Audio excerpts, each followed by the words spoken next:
ये आपसे इसलिए कह रहा हूं कि अभी एक बात और है। आदरणीय रामदयाल जी हमारे अध्यक्ष जी ने कहा है कि हाँ इस प्रकार का व्यवहार कर रही हैं कुछ कंपनियां कि वो कहते हैं कि हम आपको इसलिए रखेंगे कि आप नेतागिरी करोगे, आप स्थानीय हो। ये तो बहुत गंभीर विषय है, ये बहुत गंभीर बात है।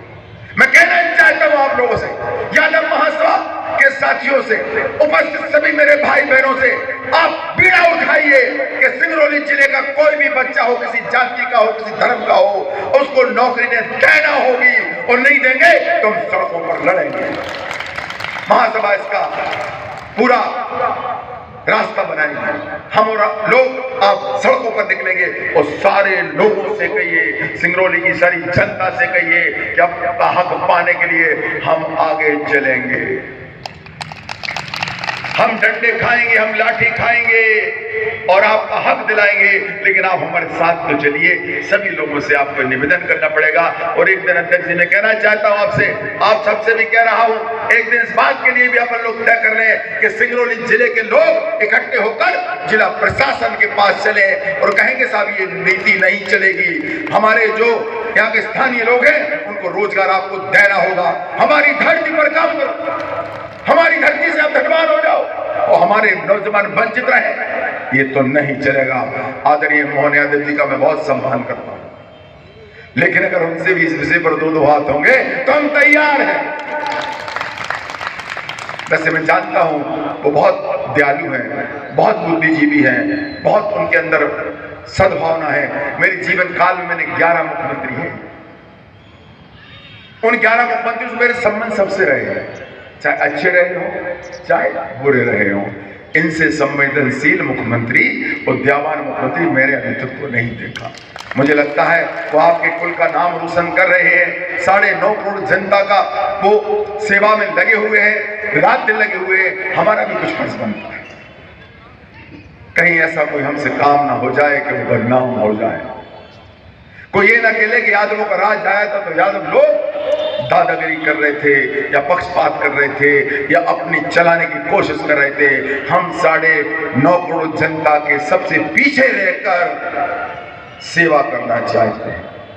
मोहन यादव जी तो कर ही रहे हैं, हम लोग भी सारे समाज के लोगों की, सारे वर्ग के लोगों की, हमारे मध्य प्रदेश की जनता की सेवा का भाव हम रखें तो वो इस बार भी मुख्यमंत्री हैं, अगले बार फिर बनेंगे।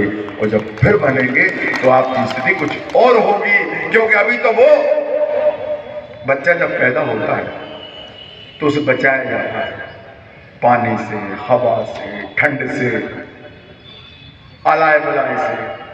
तो हमारे मुख्यमंत्री जी की स्थिति फिलहाल अभी बच्चे जैसी है। तो बच्चे को जब आप पालन पोषण अच्छा करेंगे और जब अपनी स्थिति में आएगा, अरे तो वो माँ बाप की सेवा ही तो करेगा, वो अपने कुल की ही सेवा तो करेगा, वो अपने प्रदेश की ही सेवा तो करेगा। वो वक्त भी आएगा। इसलिए मैं आप लोगों से कहना चाहता हूं, डटे रहो और आचरण तो ठीक करने पड़ेगा। हमें अपने आप में सुधार तो लाना पड़ेगा। हम झूम बराबर झूम शराबी में लगे रहेंगे तो ना मोहन यादव कुछ पढ़ पाएंगे, ना जगदीश यादव, और जो मंच पे बैठे और आप लोग कुछ नहीं कर पाएंगे। हमें अपने नौजवानों को समझाना होगा।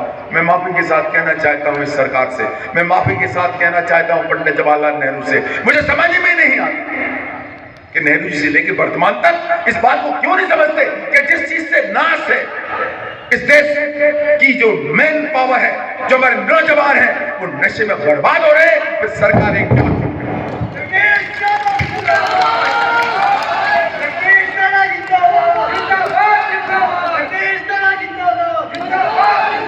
इस देश की सबसे बड़ी बिरादरी है हमारी जिम्मेदारी बनती है हमें राष्ट्रव्यापी, इसके लिए हमें आंदोलन भी करना पड़े तो करना चाहिए।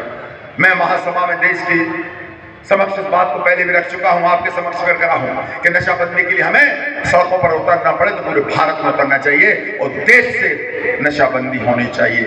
कई बार मेरे भाई बहन जब चर्चा चलती है तो फट से बोलते हैं फिर साहब टैक्स कहां से मिलेगा, सरकार कहां से चलेगी। तुरंत इस बात का हमारे लोग जवाब देते।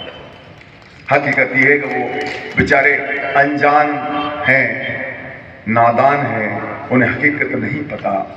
इन जो हम नशा करते हैं उससे जो बीमारियां होती हैं, उस बीमारी से जो खर्चा होता है सरकारों का, आय से 7 गुना ज्यादा होता है, 7 गुना। ये मैं नहीं कह रहा हूं, ये भारत सरकार का रिकॉर्ड है। ये उनकी बातें हैं जो भारत और देश की जनता के समक्ष अपने रिकॉर्ड में लिए हुए। मैंने पूछा है तो 7 गुना ज्यादा आपका पैसा खर्च होता है अपने इलाजों में। तो आप सोच लीजिए कि अगर ये बंद हो जाएगी और ये मुसीबत टल जाएगी तो वो 7 गुना पैसा भी आपके विकास में लगेगा। अरे चांदी की सड़कें हो जाएंगी, ये स्वर्ग है भारत, ऐसे नहीं कहा गया। आपको एक बात बताना चाहता हूं कि दुनिया की ताकतें लगी रहती है इस बात पर कि भारत को कमजोर कैसे किया जाए। उनके अलग अलग डिपार्टमेंट हैं, चाहे वो अमेरिका हो, चाहे चीन हो, चाहे दुनिया के देश, कि भारत को कैसे कमजोर किया जाए, क्योंकि भारत के पास वो सब कुछ है जो दुनिया के पास नहीं। 6 ऋतु है इस देश में। अरे हम फेंक आते हैं दाना तो उग जाता। हम उस धरती पर रहने वाले लोग हैं जहां देवताओं ने जन्म लिया है। हमारी कहीं होड़ नहीं इस संसार में, लेकिन हमारी कहीं ना कहीं कुछ कमियां, हमारी सोच समझ, इन सब में थोड़ी सी हमें सुधार लाना है। सरकारों से मैं हमेशा कहता रहता हूँ, मैं वैसे जन्म से कांग्रेसी बताऊँ आप लोग, मैंने कांग्रेस में बहुत काम किया है। मेरा 12 टिकट काटा, सिर्फ इसलिए काटा कि हक की बात करता था। हक की बात करना भी इस देश में गुनाह हो जाता है कभी कभी, लेकिन परवाह नहीं करना चाहिए। अरे काय के एमपी, काय के एमएलए, काय के मिनिस्टर, आपका ये सेवक दिलों में रहता है। ये पूरे मध्य प्रदेश में किसी रूप में जाना चाहता है, आदमी मंत्री बनता है, नहीं रहता है तो कौवे उड़ते हैं। हमारे पास कुछ भी नहीं, लेकिन देखो आप सबके दर्शन होते रहते हैं। ये मेरा सौभाग्य है, मैं जिस काम को कर रहा हूं सदैव उस काम को मैं करता रहूंगा। आपको एक और वचन देता हूं कि कभी भी कोई बात आप लोगों के ऊपर अन्याय हो तो आवाज देना। आप ये बुढ़ा आपके साथ खड़ा नजर आएगा, लड़ा नजर आएगा, ये भी मैं आपसे कहना चाहता हूं। इसी तारतम्य में हम वर्तमान में एक ऐसी व्यवस्था करने में लगे हुए हैं। हकीकत क्या है कि मेरे काम करने का जो तरीका है उससे बहुत लोग परेशान हो जाते हैं। बड़े बड़े लोग, मुख्यमंत्री और बड़ी बड़ी ताकतें तो मेरे ऊपर झूम जाते हैं। माफ करना, मुझे नहीं कहना चाहिए। अगर मजबूत के साथ भी 10 लोग लग जाएंगे तो दिक्कत होगी। अपन उन 10 को ठीक करने में लग जाते हैं तो मुख्य जो उद्देश्य है वो थोड़े से पीछे रह जाते हैं। मेरा मकसद ये है कि मध्य प्रदेश में एक ऐसा हम शक्ति केंद्र बनाए। पहले भोपाल में बनाए, जिसकी हमने शुरुआत कर दी है। बहुत जल्दी से वो अपना स्वरूप लेगी। आप सबके आशीर्वाद, आप सबकी मदद से मैंने खुद उसमें 40 लाख रुपया खर्च किया खुद की जायदाद बेच, और आप लोग सब लोग उसमें हिस्सेदारी करेंगे तो वो ऐसा शक्ति केंद्र होगा कि मध्य प्रदेश की सरकार किसी की रहे, किसी दल की रहे, कोई मुख्यमंत्री रहे, आपकी आवाज उन्हें सुनना हो। और भोपाल के बाद हम उसे संभाग में ले जाएंगे, फिर हम उसको जिले में उतारेंगे, जिससे कि आप लोग अपनी तो रक्षा कर सकें, अपना सम्मान तो बचा सकें, लेकिन सिंगरौली जिले के किसी भी जाति, किसी धर्म के व्यक्ति के साथ अन्याय हो उसको भी आप मदद कर सकें, ऐसी व्यवस्था हमें दें। ये सही बात है कि मैं बुढ़ा हो गया हूं, लेकिन अभी भी मैं भाग रहा हूं। इसलिए भाग रहा हूं कि आपका साथ मेरे साथ है। मेरी उम्र जब मुझे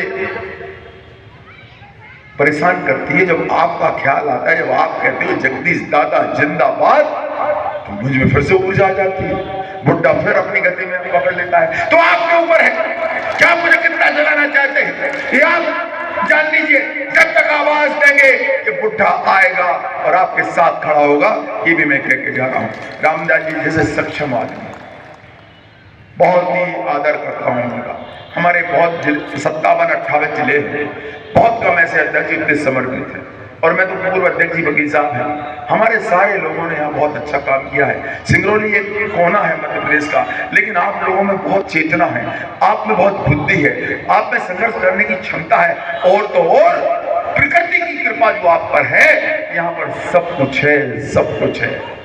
यहाँ से धन लोग ले जा रहे हैं, यहाँ से लोग पल रहे हैं, दुनिया के बड़े बड़े उद्योगपति बन रहे हैं, और वो आप लोगों की कृपा से सब हो रहा है। लेकिन आप उससे वंचित रहे, ये भी नहीं चलने दिया जाएगा। इसके लिए भी हमें एक लड़ाई लड़नी होगी।